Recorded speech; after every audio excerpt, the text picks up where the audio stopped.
আসসালামু আলাইকুম রহমতুল্লাহি ওবারাকাতু। সম্মানিত দর্শক, আল্লাহ পাকের শান্তি বর্ষিত হোক আপনাদের পরিবার, আপনাদের উপর। আল্লাহ পাকের রহমত এবং বারাকাত আল্লাহ পাক রব্বুল আলামিন দান করুক আপনাদের পরিবার, আপনাদেরকে। আপনারা সবাই দোয়া করবেন আমার পরিবার আমার জন্য। সম্মানিত দর্শক, আমার হাতে দেখতেছেন সেই নুরানি পদ্ধতির কোরআন শিক্ষার বইটি। এই বইটি কিন্তু আমি গত পর্বে বলেছিলাম, এই বইটি পড়ে কিন্তু হাফেজ সাহেবগণ এবং মাওলানা সাহেবগণ কিন্তু কামিল দাওরা ফারেগ হয়েছেন। সম্মানিত দর্শক, সম্মানিত উস্তাদগণের এবং এই বইয়ের সহযোগিতায় কিন্তু ওনারা আলহামদুলিল্লাহ হেফজখানায় পড়াশোনা করে দাওরা এবং কামিল ফারেগ হয়ে মাওলানা হয়ে বের হয়েছেন। সম্মানিত দর্শক, এখনও অনেক ওলামাই কেরাম কিন্তু ম্যাক্সিমাম ওলামাই কেরাম কিন্তু এই বইয়ের মাধ্যমে সহযোগিতা নিয়েই কিন্তু ছাত্রদেরকে পাঠদান করতেছেন। আমি আপনাদেরকে বলবো, এই বইটি কমি মাদ্রাসা লাইব্রেরিতে পাওয়া যায়, আপনারা লাইব্রেরি থেকে কিনে নেবেন। এবং সম্মানিত আপনাদের পাশে যে উস্তাদ সাহেবগণ এবং হাফেজ মাওলানা কারি সাহেবগণ রয়েছেন, মসজিদের খতিব সাহেব মহাজন সাহেব রয়েছেন,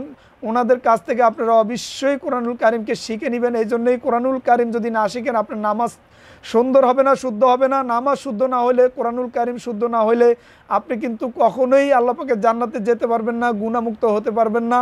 কারণ ক্ষমা করার যে মাধ্যম রয়েছে, এই মাধ্যম কিন্তু আপনি অবলম্বন করতে পারবেন না। কারণ কিয়ামতের ময়দানে আল্লাহ পাক সর্বপ্রথম কিন্তু নামাজের হিসাব নেবেন। নামাজের হিসাব না দিতে পারলেই কিন্তু আপনি জাহান্নামী হয়ে যাবেন, আমি জাহান্নামী হয়ে যাব। এই জন্যেই কিন্তু কোরআনুল কারিম শিখার জন্য এবং নামাজকে সুন্দর করার জন্য এত তাকিদ রয়েছে। সম্মানিত দর্শক, আগেকার জমানায় কিন্তু সম্মানিত আল্লাহর অলিগণদের বাড়িতে যখন কোনো মেহমান যেতেন, মাটির দেহের এই দেহকে আপ্যায়ন কিন্তু মাটির তৈরি খাবার দিয়ে করতেন, ক্ষুধা মিটিয়ে দিতেন। কিন্তু রুহু যেহেতু নূরের তৈরি, এই রুহের খেদমত করার জন্য, রুহের খোরাক পূরণ করার জন্যে জায়নামাজ, তসবিহ এবং কোরআনুল কারিম কিতাবাদি কিন্তু সামনে রাখতেন, পড়ে যেন রুহের খোরাক যেন পূরণ করতে পারে। সম্মানিত দর্শক, এই জন্যে আমি আপনাদেরকে বলবো, কোরআন ও হাদিস থেকে কিন্তু এই কিতাবের মধ্যে অনেক মাসলা মাসাইল এবং হাদিস, কোরআনের আয়াত, কোরআন শিক্ষার মাধ্যম এখানে রেখে গিয়েছেন, সংকলন করে গিয়েছেন সম্মানিত কারি মাওলানা বেলায়েত সাহেব রহমতুল্লাহি আলাই। আল্লাহ পাক যেন ওনার জান্নাতকে, ওনার মাকামকে জান্নাতুল ফিরদাউসের মধ্যে বলন্দ করেন, সকলে বলুন আমিন। সম্মানিত দর্শক, তার সাথে সাথে আজকে এই বই থেকে অজুর যে 4টি ফরজ রয়েছে, সেই ফরজ নিয়ে আমি আপনাদের সাথে আলোচনা করব। কোরআনুল কারিমে আল্লাহ পাক কোরআনকে পবিত্র না হয়ে স্পর্শ করতে নিষেধ করেছেন, ধরতে নিষেধ করেছেন। আল্লাহ পাক বলেছেন লা ইয়ামাসসুহু ইল্লাল মুতাহহারুন, এই কোরআনকে তোমরা অপবিত্র অবস্থায় স্পর্শ করবে না, ধরবে না। ঠিক তেমনিভাবে এই বইতে কোয়ারি বেলায়েত সাহেব রহমতুল্লাহি আলাইহি একটি হাদিস রেখে গিয়েছেন, আত-তুহুরু শাতরুল ঈমান, কোয়ালান নবী সাল্লাল্লাহু আলাইহি সাল্লাম। রসুলের হাদিস থেকে এই হাদিসটি সংকলন করে এই বইতে রেখে গিয়েছেন। এই হাদিসের অর্থ হচ্ছে পবিত্রতা ইমানের অঙ্গ। সম্মানিত দর্শক, আসুন আমরা সকলে পবিত্র হওয়ার জন্যে অজুকে সুন্দর করি। অজুর 4টি ফরজ আমি আপনাদেরকে বলে দিচ্ছি। অজুর 1 নম্বর যে ফরজটি হচ্ছে, 1 নম্বর ফরজ হচ্ছে সমস্ত মুখমণ্ডল উত্তমরূপে ধৌত করা।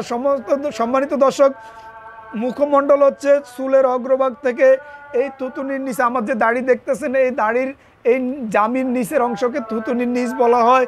এবং 2 কানের লতি থেকে সমস্ত মুখে উত্তম রূপে ধৌত করা। সম্মানিত দর্শক, উত্তম রূপে ধৌত করলে ফরজ আদায় হবে, কিন্তু 3 বার দোয়া সুন্নাত। দ্বিতীয় নাম্বার যেই মাসালাটি রয়েছে অজুর 4টি মাসালার দ্বিতীয় মাসালা হচ্ছে 2 হাতের কনুই সহ উত্তম রূপে ধৌত করা। আমি বইটি একটু রেখে আপনাদেরকে ভালো করে দেখিয়ে দিচ্ছি। এই যে হাতের কনুই দেখতেছেন, হাতের কনুই থেকে এই হাতের আঙ্গুলের মাথা থেকে হাতের কনুই, এই ডেনা থেকে উত্তম রূপে ধৌত করা। ফরজ আদায় করার জন্য উত্তম রূপে ধৌত করতে হবে। সম্মানিত দর্শক, উত্তম রূপে ধৌত করা ফরজ। আর 3 বার দোয়া হচ্ছে 2 হাতের এই ডেনা থেকে ভালোভাবে পরিষ্কার করবেন, ভালোভাবে ধুয়ে নেবেন। 3 বার দোয়া সুন্নাত। সম্মানিত দর্শক, উত্তম রূপে দোয়া হচ্ছে ফরজ আদায় করার মাধ্যম, আর 3 বার দোয়া হচ্ছে সুন্নাত। আমি এখনও দেখি অনেক ভাইরা ভুল করে থাকেন, এই কনুইয়ে অনেকে ভিজান না। আমি আপনাদেরকে বলবো, ডেনা থেকে যদি আপনি ভিজিয়ে নেন, ভালো মতো ধুয়ে নেন, তাহলে কিন্তু কনুই সহ আপনার সমস্ত 2 হাত দোয়া হয়ে যাবে। তৃতীয় নাম্বার যে মাসালাটি রয়েছে আমি আপনাদেরকে বলছি, সেটি হচ্ছে মাথা মাসাহ করা। ভিজা হাত যদি আপনি মাথায় লাগিয়ে দেন, তারপর আপনার ফরজ আদায় হয়ে যাবে। কিন্তু উত্তম হচ্ছে সমস্ত মাথা মাসাহ করা সুন্নাত সহ আদায় হবে। সমস্ত মাথা মাসাহ করা সুন্নাত, মাথা মাসাহ করা হচ্ছে ফরজ।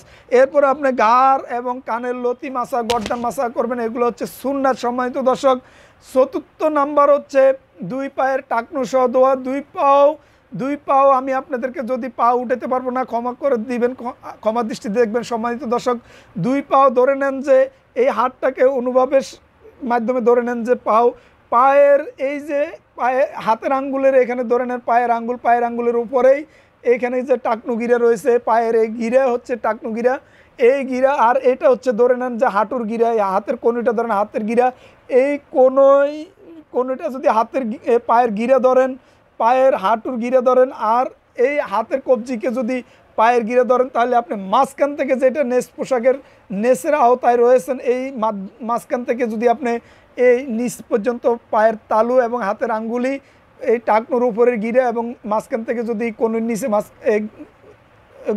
পায়ের পায়ের এই গিরা থেকে যদি আপনি পায়ের নিচের এই গিরা থেকে যদি আপনি ভালোভাবে উত্তম রূপে ধোন, সম্মানিত দর্শক, আমি এই হাতের কোনোই বলতে এটাকে পায়ের উর্বাতের আমি পায়ের গিরা বলতেছি, সম্মানিত দর্শক, হাঁটুর গিরা বলতেছি। হাঁটুর গিরা এবং পায়ের পাতার উপরে টাকনু গিরা, এই মাঝখান থেকে ভালোভাবে উত্তম রূপে যদি আপনি ধুয়ে নেন, তাহলে আপনি ফরজটি আদায় হয়ে যাবে। এই হচ্ছে 4টি ফরজ, সম্মানিত দর্শক। এছাড়াও টেকনিক্যালি আপনারা আলহামদুলিল্লাহ এই বইটি যদি কিনে নেন, এই বইয়ের মাধ্যমে লেখা রয়েছে, বারবার পড়ার মাধ্যমে কিন্তু আপনাদের মুখস্থ হয়ে যাবে। আজকের পর্বে আমি আপনাদের কাছ থেকে এইখানেই বিদায় নিচ্ছি। দেখা হবে নতুন এলমি চর্চার পর্বে। আসসালামু আলাইকুম ওয়া রাহমাতুল্লাহ।